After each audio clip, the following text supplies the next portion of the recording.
I often find people who try to paint India in just one single sweep, right?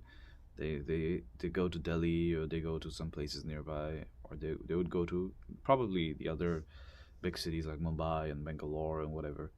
And but what they do is that, they, based on just that little bit of land and the little bit of people they've seen, they just try to paint a broad stroke picture of what India is like.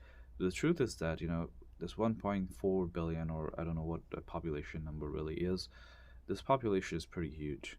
And as a result, the it houses so many different populations, it houses so many different cultures, communities, and it's not just today. It has been so forever. I mean, there are more people in India than there are in the whole of North and South America combined. So that speaks volumes, in my opinion.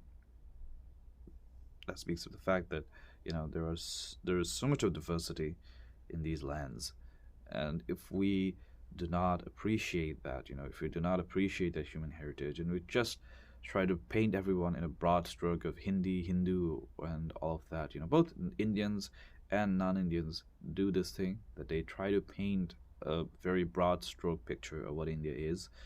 But if we do that, we are doing a huge disservice to human heritage.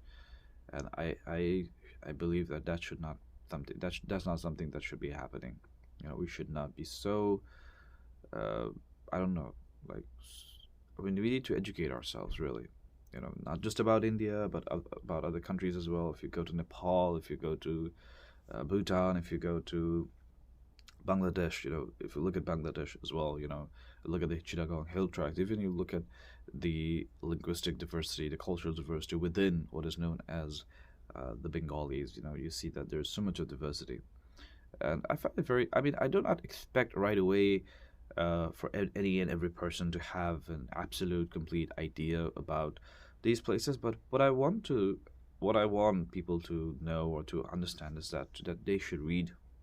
I see a lot of people who have traveled to a lot of different places, but still they do not have, they're not educated, they're not aware, like they don't have enough knowledge of the, they probably, someone is visiting different places, they're just sightseeing, they're just going to places, but they're not actually soaking in, learning about the cultures, learning about the history of the place they are going to.